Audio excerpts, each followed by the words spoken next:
हम लोग आज की क्लास में डिस्कस करने वाले हैं प्रिज्म के बारे में।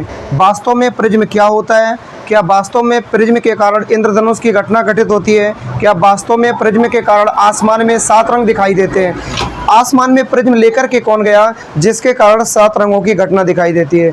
ऐसे विभिन्न प्रकार के बिंदुओं पे हम लोग बारी बारी से डिस्कस करने वाले हैं। सबसे पहले हम बात करेंगे यह क्वेश्चन क्या है। आपसे 1 नंबर में पूछे जाने वाला साधारण सा प्रश्न है, प्रिज्म से क्या तात्पर्य है। आपका उत्तर होना चाहिए यह समांग पारदर्शी माध्यम में कांच का बना एक ऐसा पदार्थ है जो किसी एक बिंदु पर झुके 2 समतल या अपवर्तक पृष्ठों से मिलकर बना होता है, प्रिज्म कहलाता है। वैसे यदि हम साधारणतः प्रिज्म की विशेषता की बात करें, एक प्रिज्म में 2 त्रिभुजाकार और 3 आयताकार आकृतियां होती हैं। जी हाँ, आप बिल्कुल सही सुन पा रहे हैं, एक प्रिज्म में 2 त्रिभुजाकार और 3 आयताकार आकृतियां होती हैं। इसके साथ ही साथ आपको चित्र बनाना पड़ेगा। इतनी कॉन्सेप्ट आपको 1 नंबर में डिफाइन करनी है।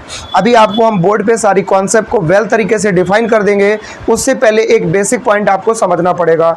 आसमान में घटित होने वाले इंद्रधनुष की घटना तो आपने देखी ही होगी कि सूर्य की तरफ पीट करके खड़ा होने पर आपको ऐसा प्रतीत होता है जैसे आसमान में बारिश के दौरान 7 रंग दिखाई देते हैं, जिसको हम रेनबो या इंद्रधनुष के नाम से जानते हैं। क्या वास्तव में प्रिज्म के कारण ऐसा होता है? जी हाँ, गुण वही है प्रिज्म वाला, लेकिन प्रिज्म के कारण ऐसा नहीं होता है, क्योंकि आसमान में प्रिज्म नहीं बल्कि पानी की बूंद होती है जो प्रिज्म की तरह कार्य करती है।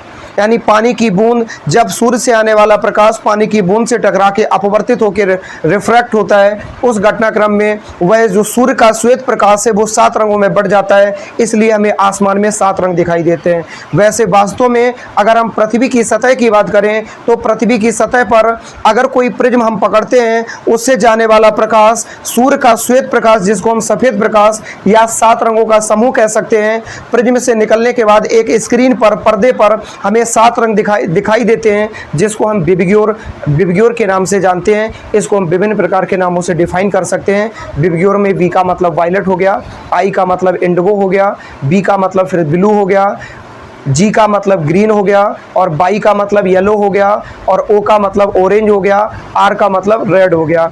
इस प्रकार से हम कलर्स को डिफाइन करते हैं। वैसे आइए हम प्रिज्म की वास्तविक और आभासी आकृति के बारे में चर्चा कर लेते हैं। जैसा आप बोर्ड पे देख पा रहे हो, यहाँ पे वास्तव में अगर हम एक प्रिज्म का आकार बनाएं तो इस तरह से प्रिज्म बनाएंगे। क्लियर? आप जब भी कागज में पढ़ते हो तो हमेशा ऐसा ही प्रिज्म बना देखते हो, लेकिन वास्तव में प्रिज्म ऐसा होता नहीं है। प्रिज्म का जो रियल स्ट्रक्चर है वो कुछ इस तरह से होता है। 2 त्रिभुज आपको इस तरह से बनाने हैं। इसके बाद में इस लाइन को इस तरह से मिला देना है, इसके बाद इस लाइन को इस तरह से मिला देना है, और इस लाइन को इस तरह से मिला देना है। ये वास्तविक प्रिज्म है जो रियल में प्रिज्म होता है। लेकिन जब भी आप किताब में पढ़ेंगे, जब भी आप कॉपियों में पढ़ेंगे, उस समय आपको ऐसा प्रिज्म नहीं दिखाई देता है। यदि आपके पास कोई प्रिज्म वास्तव में है तो उस प्रिज्म को आप घुमा के इधर उधर करके जब देखते हो तो पाओगे उसमें 2 त्रिभुज के रूप में आकृति बनी हुई दिखाई देंगी और 3 आयत के रूप में आकृति बनी दिखाई देंगी। आप बिल्कुल सही सुन पा रहे हैं। और दूर से देखने पर प्रिज्म कैसा दिखाई देता है तो हम आपको जानकारी के लिए बता देना चाहते हैं। दूर से देखने पर प्रिज्म ऐसा दिखाई देता है। आप बिल्कुल सही सुन पा रहे हो। दूर से देखते हो तो सामने से प्रिज्म का फ्रंट का हिस्सा दिखता है कुछ इस प्रकार से। तो जब भी कोई घटनाक्रम हम एक्सप्लेन करते हैं सदैव इसी प्रकार का चित्र बना के करते हैं, ना कि इस प्रकार का।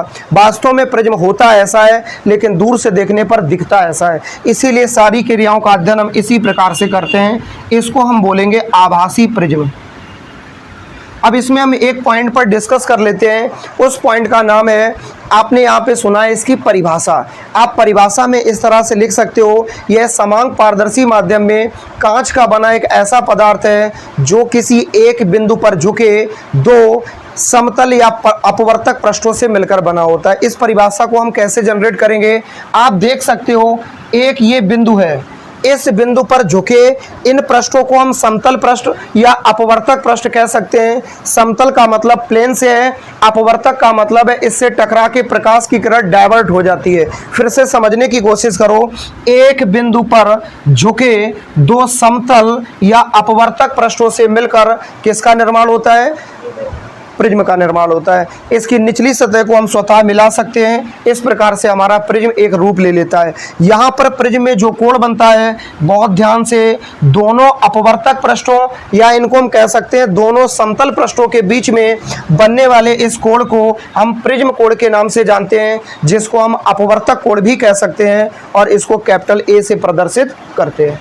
उम्मीद करते हैं ये कॉन्सेप्ट क्लियर हो गई होगी।